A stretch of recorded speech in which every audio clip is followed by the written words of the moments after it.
Now on our show, we welcome the Jackson Director of the Michigan Department of Health and Human Services, Zoe Lyons. Good morning, Zoe. Good morning. How are you?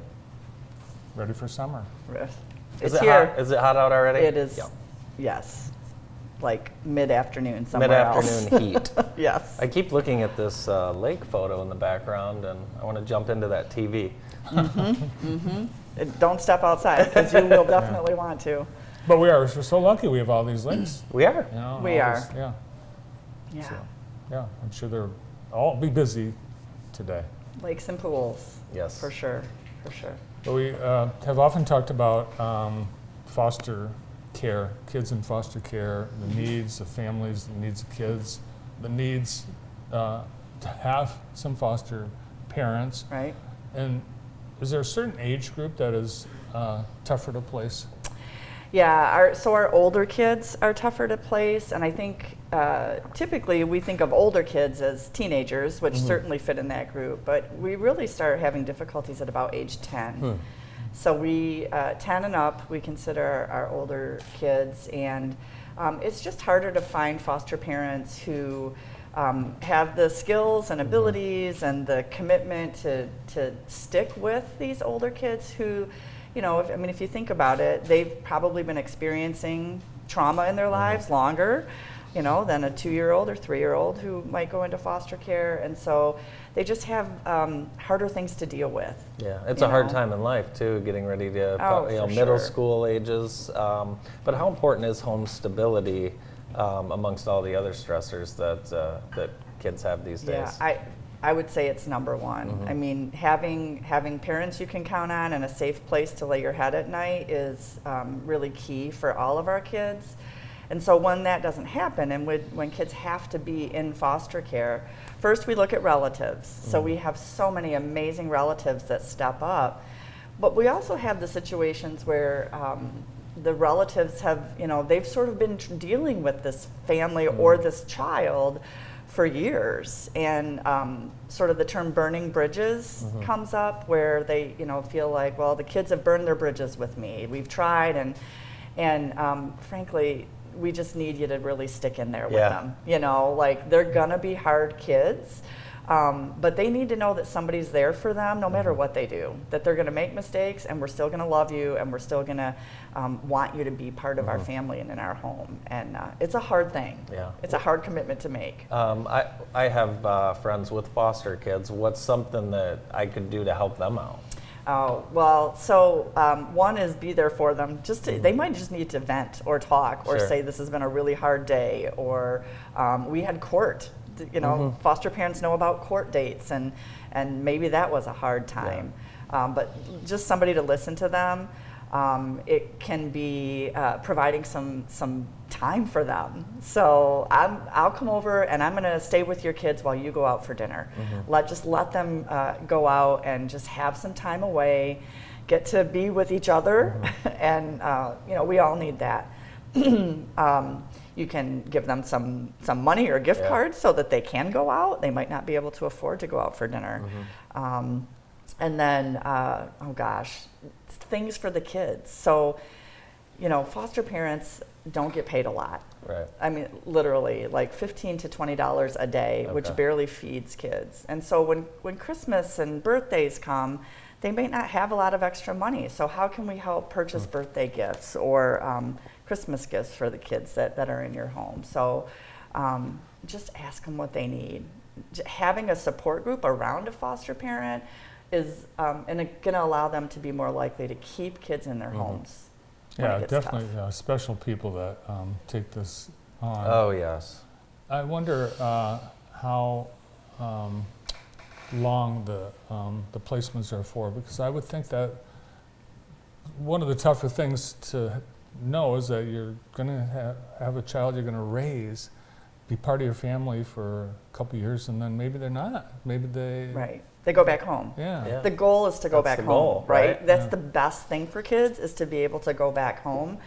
So we really try to have everything taken care of and kids back home within 12 months. That's our goal, is for them to have permanency within 12 months. Permanency means going back home Or it could mean there's been a decision made that the parents are never going to be able to do it, and so they've moved into an adoption phase. But going back home is the best thing for them. So the foster care worker is working really hard with the parents of the child to change things so that the child can go back home. But it sometimes does go into 2 and 3 years, unfortunately. And we're going to take a quick break, many questions when we come back. We're going to take a quick break, back with Zoe Lyons after this.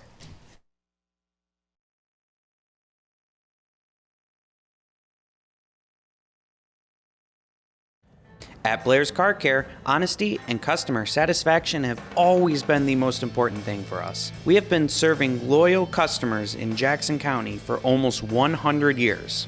We do auto repair of all sorts, including tires, alignment, brakes, oil changes, and much more. For more information, please call 517-782-8116 or come stop by at 2424 Wildwood Avenue and experience for yourself what makes Blair's so special. Welcome to the Blessed Nest, the home to all your spring home decor. With everything from furniture to women's clothing, the Blessed Nest has what you need, including favorite brands like Bed Stew, Brighton Jewelry, and Kalamazoo Candles. Stop in and see our unique selection of women's shoes, bags, clothing, and large variety of candles and fragrances. At the Blessed Nest, you'll find something special for everyone.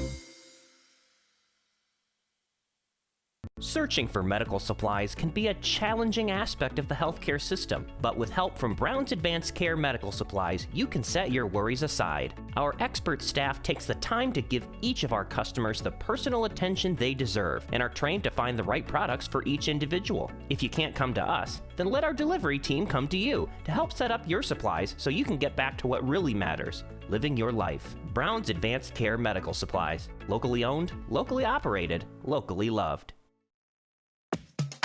Come along with JTV and Experience Jackson and get to know or reintroduce yourself to some of the best Jackson County has to offer. Join Andy and Rachel as they tour the county interviewing and highlighting Jackson on a visit with Experience Jackson. Whether it's golf, museums, hotels, or events, we'll give you some great ideas on how to spend time in Jackson. Watch on JTV.tv, YouTube, and Experience Jackson social channels. Hamanati's Frosty Boy of Vandercook Lake. We have what it takes to keep you cool all summer long. Great flavors, excellent selection. Hamanati's Frosty Boy of Vandercook Lake. Here to serve your ice cream needs. It's a perfect day for Frosty Boy in Vandercook Lake. I'll be going there right after this. We're back with Zoe Lyons, and we're talking about foster care. And you mentioned 12 months is when you want to try and get that child back into the home. What are some situations that happen where all of a sudden a child is forced into foster care, Well, child abuse and neglect is the terminology that we use, right? And that can mean, so neglect typically looks like failing to provide something. So we get a lot of environmental issues, so homes that are not clean enough, they actually can cause disease and some illness, and so kids have to be removed in those situations. Could be physical abuse, could be sexual abuse. Either way, any of those things that occur in a child's life they're traumatic. Could be drug use by the parents, domestic violence are things that we see quite regularly. And they're things that we then need to work with the parents to fix. And that can take some time. Yeah, I can't imagine what you must see on a daily basis. And it's a tragedy. Kids having to grow up and be afraid of someone putting a cigarette out on their arm, and right. Yeah. The number of parents that you need is always going to be dwarfed by the number of kids that you have to place. Yeah, it really is. And the other thing that we need is people willing to take sibling groups, because kids, it's amazing. So I've been in this work for 30 plus years, and so I've talked to lots of kids who have been in foster care, and they're adults now, and they say, I understand why I couldn't be with my parents. They were not okay, right? Yeah. We know they know how they were treated or what they were living with, but what they don't understand is why they couldn't live with their siblings. Why couldn't I be in the same home with my siblings? Sure. And some siblings are even adopted by separate homes, and they lose relationship. I mean, you see stories on the news about this all the time, and so people reconnecting after 30 some Yeah. odd years. It's sad, It's and very it's sad. happy to see, but it's so sad that Right. siblings are taken away from each other for that long. Yeah, so families, willing to take in, 2 or 3 who are siblings is really helpful as well. And just knowing it's important for them to get together and visit if they can't live in the same home. At what age do kids know know that they're not being treated well or something's wrong at home? I guess that's kind of a hard question to answer. But. I guess I would say maybe when they get to school and they start, comparing themselves, their lives to the kids around them. Prior to that, if they're just, their world is their own world, I'm not sure that they necessarily understand. They might feel pain and hurt, emotionally, but do they understand that that's not what everyone is going through? I'm not sure. Right. So, and it probably just varies depending on the child. How often do you have parents that, a week or 2 into the adoption, they say, oh my God, what did we get ourselves into? Often. I'm sure it happens, right? Often. Yeah, and it's not always a week or 2, and frankly, it can be years and years in. And it's one of the things that we talk about with our ACE training and brain development. Some people adopt a child who's 4 years old, who's had a lot of trauma in their first 4 years, and they do okay for a number of years. But as you get into those middle school years, when your brains are developing in a different way and you're realizing that your brain has been affected by the early abuse, then behaviors start happening. And we have had adoptive parents who just say, it's too hard, I can't do it, and bring them back. And then we start the process all over, and the trauma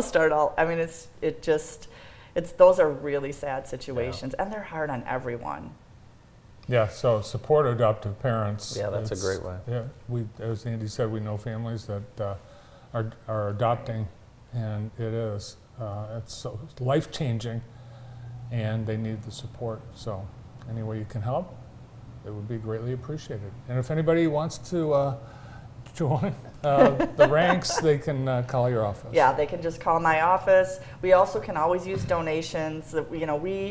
We have funds. The funds are they're governmental funds, and they can only be used for this and that. And sometimes we need food to give the kids who are at our office for a while, or things that just aren't covered. So all of that is helpful.